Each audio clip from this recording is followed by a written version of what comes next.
It's about the double O gauge Heljan DCC turntable, the later model number 89121. This is the box it comes in, and this is my turntable as installed on my railway. As far as I can tell, there is a problem or bug in the control box firmware, and it responds erroneously to addresses meant for other items on a DCC model railway.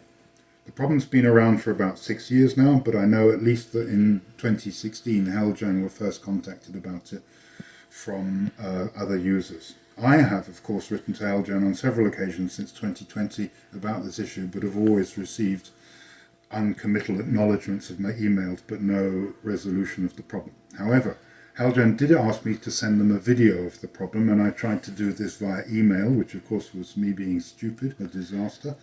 And since then I have decided that I need to put this on YouTube. So this is my first attempt at a YouTube video for Heljan's purposes, so please bear with me.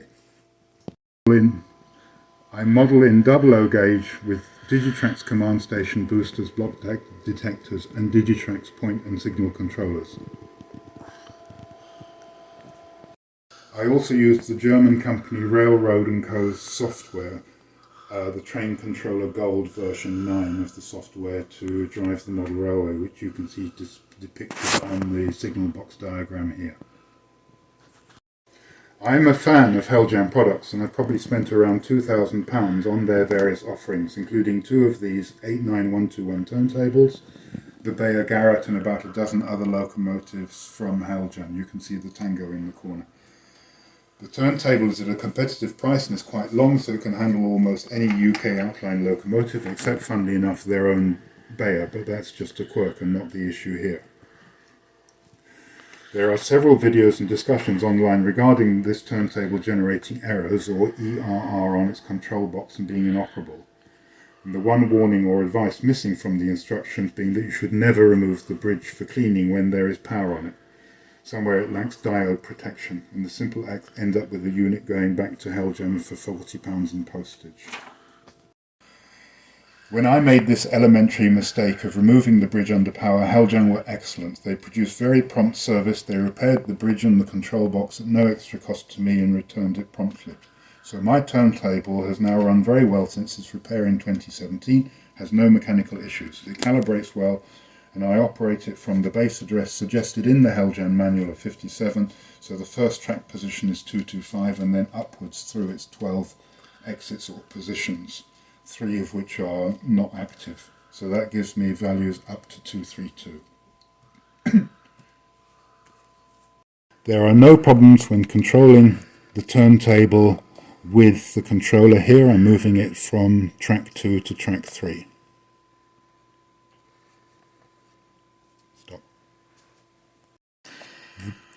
The turntable works very well with its own control box. Here I'm moving it from track 1 to track 2. And there we are. Whenever the turntable is moving, the control box also flashes to show that it's in operation. Digitrax throttle to switch the output. And here you can see I'm switching to 225 or track 1, and you can see that the command triggered from the throttle is repeated on the control box and the turntable is turning.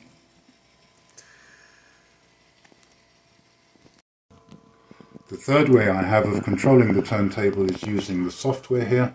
On my train controller I select a different output and the turntable will move to the address as shown.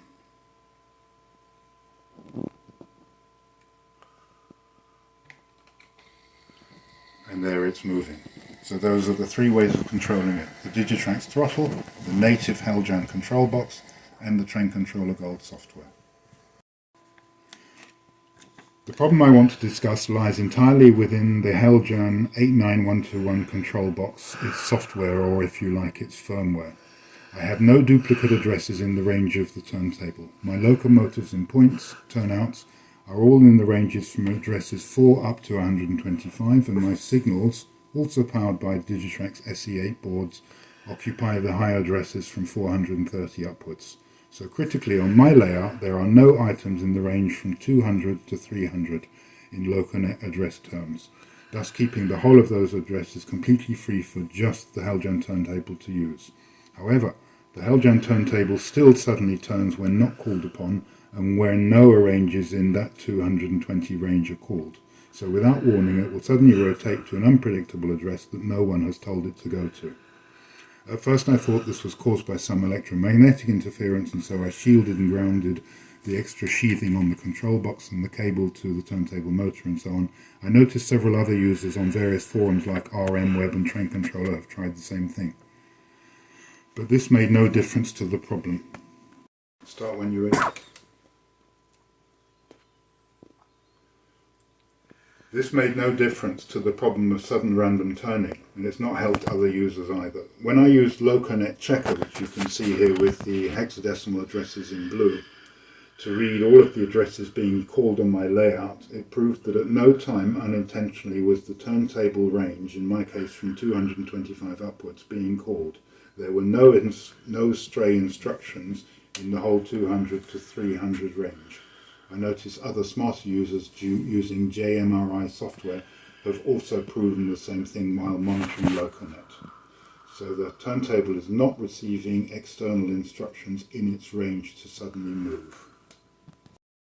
Of course, sudden turntable movements is a bit of a disaster and has ended up with, as some Australian and American users have described, as a train ending up in the pit. Your switches or your throttle or your train controlling software thinks that the bridge is, say, at address 225 here where the train is, whereas in fact it's suddenly moved to 227 here and the train ends up in the pit. After a lot more experimenting, I finally found out what the problem is, and so I can now demonstrate it very simply using no PC, no software, no USB loco interface, just with the control box and the basic DCC throttle. Default base address of 57, the second calibrated position for the track would be, say, 226, because the first track position would be 225.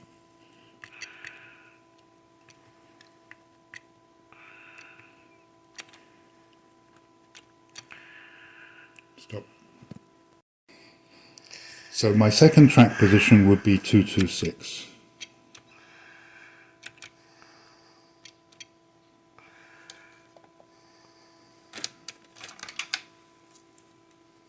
Pause. Sorry, throttle wasn't registered. Now you can see the Digitrax throttle is calling the second address and it's doing a 180.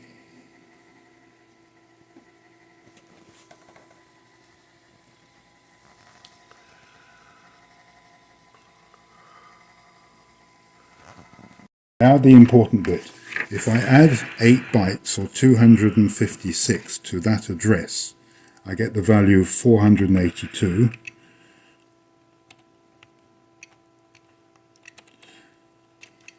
And there the turntable moves again. That switch has nothing to do with the turntable. Loconet address 482 is a signal. If I add 2 times 256 or 512 to my desired address, I then get the address 738, and you can see that the turntable responds again. Remember that if I add 3 times 256 to my original desired address of 226, which is 994,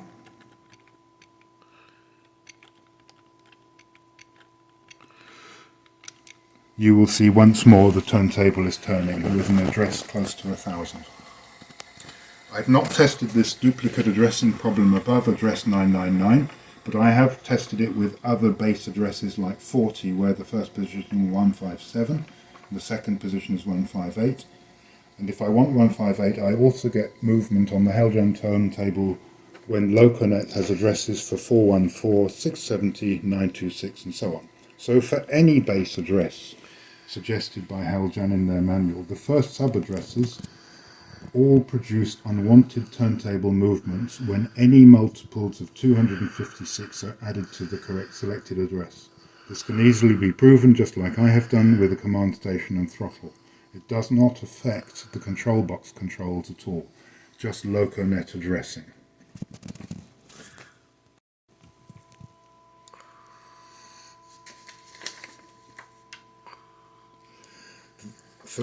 The problem is that I have no base addresses that would fit with the Heljan where multiples of 256 added do not coincide with other devices.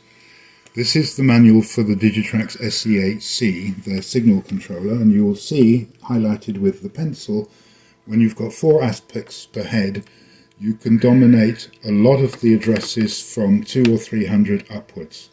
So my Digitrax boards only start at board number 5 here and go upwards. But there are no addresses down here that when you add 256 repeatedly do not appear somewhere in this table. None at all. There will always be this conflict between the erroneous repeats from the Heljan firmware and genuine Digitrax signals placed elsewhere on the label. So suddenly a signal on the far side of my layout switches from red to amber and the turntable will turn. There are other users that have experienced and recorded the same problem. One of the best descriptions was a user from West House 55, and all of this is recorded on RM Web, the link I'll put below. He uses I use a Digitrax DCS command station. He uses an NCE DCC system, and he has exactly the same problem. I've also seen a blog where someone with ECOS hardware has exactly the same problem with the Heljan 89121 control box. So the type of control you use really doesn't matter. It's the nature of the control box firmware is all that is involved here. So now what we need to do is talk about what can be fixed to help with this problem. I did notice that the address field for the primary address in the control box can take a value up to 200. Mine at the moment is set to 57. However, any numbers above 62 don't work at all, which means that no addresses are user accessible above 256. And although you can type up to 200 in this field here, it makes no difference and no responses come from the turntable. So the issue with the Heljan control box can't be addressed by changing the base address to anything we can use. So I'm asking Heljan to look at the control box firmware and address the problem. One solution would be to simply program the control box to ignore any addresses above 256 or 16 bits. And a second solution, in that case, all users would have to send their control boxes back when they're affected with this problem for a firmware upgrade, which I hope Heljan would be offering. Another solution would be to insert a small box here where the Loconet connection is just to block any addresses above 256, and then this control box will run without any erroneous turntable movements at all. One way or another, I hope that Heljan can now address this issue, that I've explained it clearly, and I hope my video hasn't been too boring. Thank you.